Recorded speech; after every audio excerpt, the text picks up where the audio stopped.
Tonight, we're doing Butecombe Bitter, the original. Let's get into it.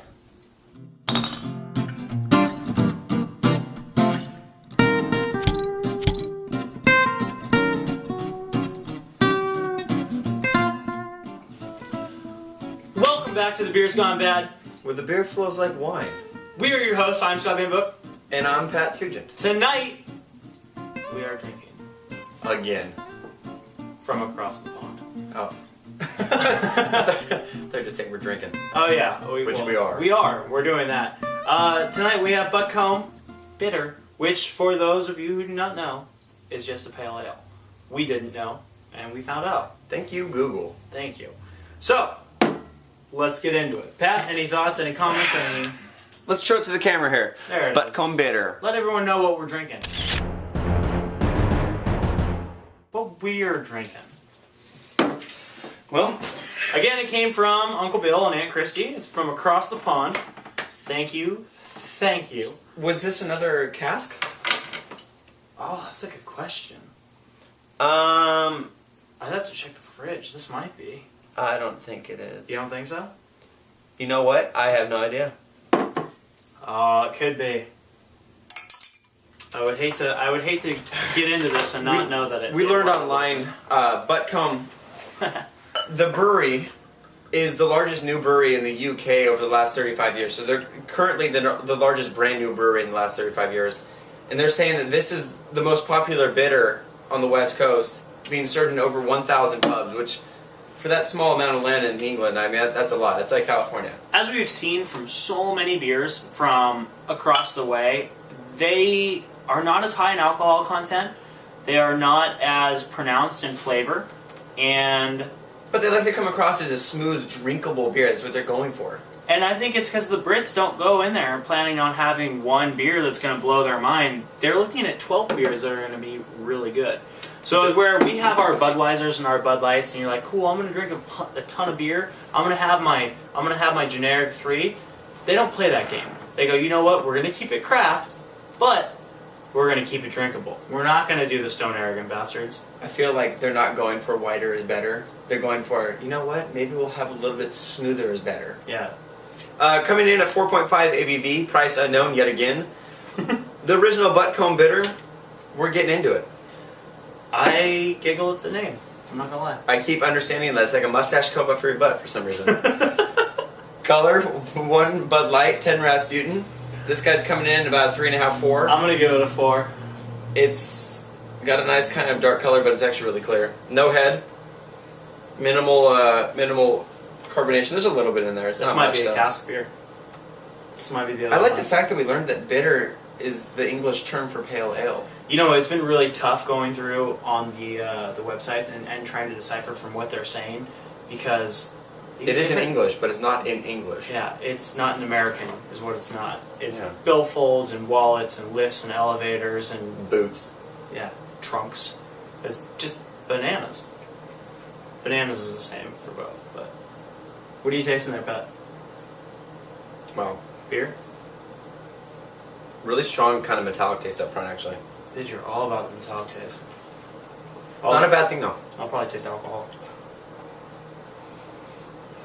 The up front in this thing is I'm getting a lot of, like, that pale ale kind of first sensation, like when you drink it. You have that pale ale, like, first, like, there's that taste explosion kind of thing going on.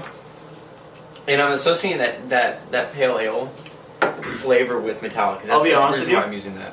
I may be using that wrong. I bet we're drinking it too cold. I'll warm it up here. Like a nice summer sausage.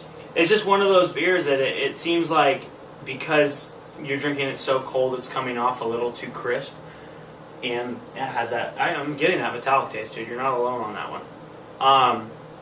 Does it But have serving instructions on there? it has an eyeball. See, classic amber. How many units? Smell, hoppy, malty, pepper. Taste, clean, dry, bitter.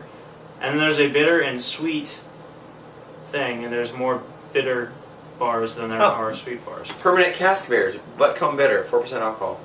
So that's where we're at. I feel like this is one that might be served a little bit warmer than what we're drinking it at. That's okay. Let's talk about it for a second. Here it is. Serve cool, not cold. Oh, sorry. I didn't read the instructions on the bottle. Don't do that. But I mean, do you see where I'm coming from? Mm-hmm. Because it's so cool, it's so crisp. I feel like we're missing out on some of those flavors. It probably makes it become much more the upfront taste. It's gonna open it up a little bit. Well, either way, up front it's got a little kind of pale ale. It's got a pale ale kind of like characteristics up front. On the nose, it's coming off as a heavier beer. You know, you're getting that good strong pale ale smell from it. And Do you think that because without the carbonation and the hops flavoring that you're getting, it's more of a flat type beer, but it still has the hops kind of characteristics, and without that carbonation, it comes across more metallic to me? Maybe. And you know, you got to remember too, like what we've been drinking a lot lately. If it's not, you know, the hoppiest hoppy beers, we're drinking like intense Belgians. Those are really the only two styles we've been drinking. Not a lot of American ales. Not a lot of pale ales. We're kind of skewed in that where we expect a lot of flavor from these beers. And I just don't think that that's what the brewing scene is all about over there. Could be wrong. And that's okay though. Could be wrong. But these cask beers, you know, it's like, again... It's like new for me. It's not new. a lot of carbonation. Is it new for you? I've never absolutely. Tried This is the first time. We should have had JC You're having to, like, with the cask, I'm finding on this kind of stuff, almost readjust your criteria for what you're judging against, like Scott was saying, because when you're trying these beers, it's not like you're coming off a traditional flavor. This flavor in a carbonated version would taste completely different, I feel like. Are you getting the caramel off the nose? Off the nose, huh? Oh, sorry, off the scent, off the smell, off whatever. Like, it smells like there's a lot more going on than when you drink it. It does. It has the smell is has like much, that kind of sweet caramel flavor. much bigger than the flavor is. And then you taste it and you get that bitter taste, and that bitter taste leads to that metallic taste. And that's where I think just because it's too cold, we're kind of missing out on some of the flavors. Yeah, I pick up a lot of pale ale when I taste it, but I smell a lot of caramel when I smell it. Yeah, I feel like we let this one warm up for a little bit. We might get a little bit more out of it. We're eating in a dark pub right now. We're having bangers and mash.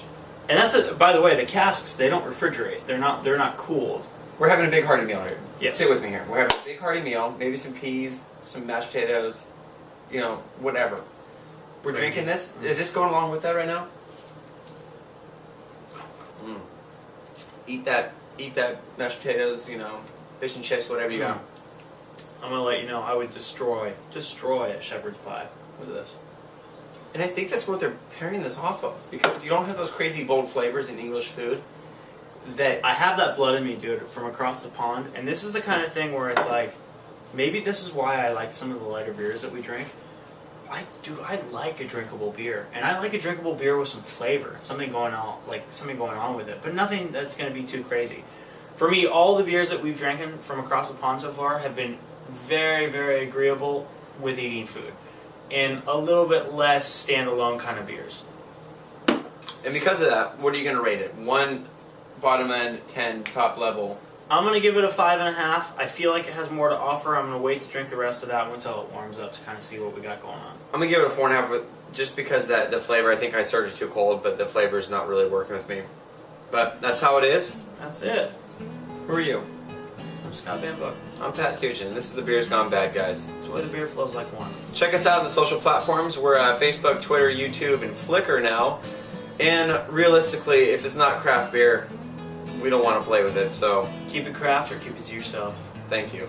Peace. We'll see you next time, guys.